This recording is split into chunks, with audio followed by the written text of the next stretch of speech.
मीरपुर नाम के शहर में तेजस अपनी पत्नी नीरू के साथ रहता था।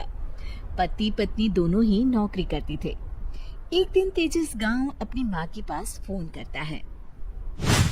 हेलो, प्रणाम माँ। जीते रहो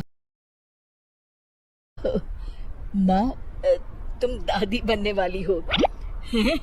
अरे वाह, ठीक है बेटा, मैं कल ही आती हूँ। जब माँ जी शहर पहुंची तो बेटी बहू ने बहुत अच्छे से स्वागत किया। लीजिए माँ जी, चाय। अरे गर्मा गर्म पकोड़े ले आओ माँ के लिए। नीरू रसोई में गई और 2 मिनट में ही पकोड़े ले आई। जी ये लीजिए। बहू जादू से बनाए हैं क्या? अभी तो रसोई में गई थी। यम्मी। माँ जी, शीला रसोई में पकोड़े तल रही है, मैं बस लेकर आई। हे भगवान, मेरा धर्म भ्रष्ट कर दिया तूने। अब तो गंगा जल से शुद्धिकरण करना होगा। दूसरे दिन, माँ जी मैंने नाश्ता बना दिया है, ऑफिस जा रही हूँ। पर अभी तो घर का सारा काम पड़ा है। शीला आती ही होगी, झाड़ू पोछा बर्तन कपड़े वो सब कर लेगी। हमारे जमाने में घर का सारा काम हम ही करते थे। जी माँ जी, आप बहुत होशियार हैं, मैं घर ऑफिस दोनों नहीं संभाल पाती। तो जरूरत क्या है घर से बाहर जाकर चाकरी करने की? वैसे भी घर का काम खुद करने से घर में बरकत आती है, समझी? पर माँ जी, पर वर कुछ नहीं, इस महीने की पगार मिले फिर ऑफिस बंद है। हाँ।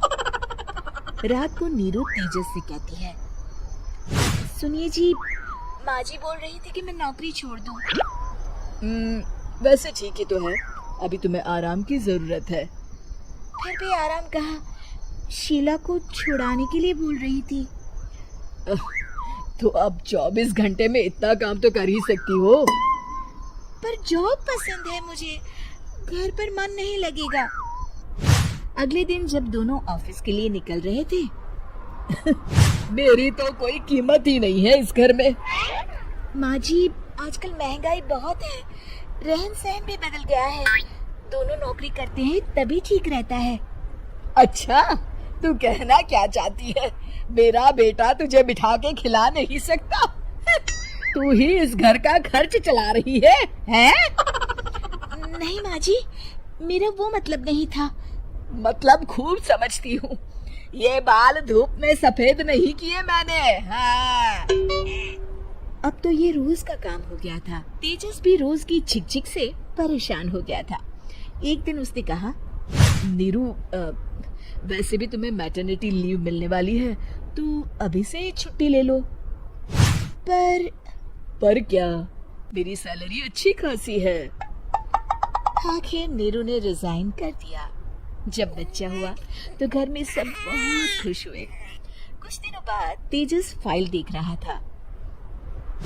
क्या हुआ तेजस, कुछ परेशान लग रहे हो? हाँ, वो हमारी जितनी सेविंग्स थी वो तो हॉस्पिटल में और छठी के फंक्शन में खत्म हो गई है नीरू। और अभी वैसे मंदी चल रही है तो मैं बोल रही थी कल मुन्ना को हेपेटाइटिस का टीका लगवाना है। नीरू, क्या पोस्टपोन नहीं कर सकते? नहीं जी, बिल्कुल नहीं। अब तेजस को समझ में आ रहा था कि उससे गलती हुई है। पैसों की कमी का असर घर के माहौल पर भी पड़ रहा था। अगले दिन, बेटा मेरा चश्मा और ये दवाइयाँ ले आना, पर्चा देते हुए माँ जी ने कहा। जी।